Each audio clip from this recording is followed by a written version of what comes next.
আসসালামু আলাইকুম, সবাইকে রমজানের শুভেচ্ছা। আজকে হাটে গিয়েছিলাম মাছ কেনার জন্য। তো যথারীতি আলহামদুলিল্লাহ অনেক প্রকার মাছ ছিল। বড় বড় পোয়া মাছ, ছোট মাছ, আবার হচ্ছে চুলের ডাঁড়ি, ইলিশ, আর এটা হচ্ছে স্টিংরে বলে, শাপলা পাতা মাছ বলে, তেলাপিয়া, পাঙ্গাস, আর অনেক প্রকার মাছ ছিল।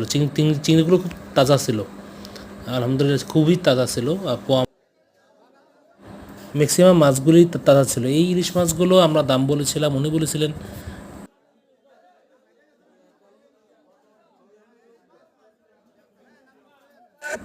এই ইলিশ মাছগুলো উনি দাম বলেছিলেন প্রায় 4,000 টাকা, আমরা 1200 বা 1300 টাকার মতো বলেছিলাম। উনি যদি রাজি হয় নাই, পরবর্তী ওনার থেকে নেওয়া হয় নাই। পরবর্তীতে আমরা অন্য মাছের দিকে গিয়েছিলাম। তো যাই হোক, আজকে সবচেয়ে অবাক করার বিষয় হচ্ছিল ক্রেতার সংখ্যা ছিল অনেক কম, এবং যারা মাছ বিক্রি করেন তাদের সংখ্যা ছিল অনেক বেশি, বা বাজারে মাছের সংখ্যা ছিল অনেক বেশি। তুলনামূলক মাছের দাম ছিল কম, তবে রমজান এবার মাছ পণ্যের দাম অনেক কম। আলহামদুলিল্লাহ, সবাই ভালো থাকবেন। আসসালামু আলাইকুম।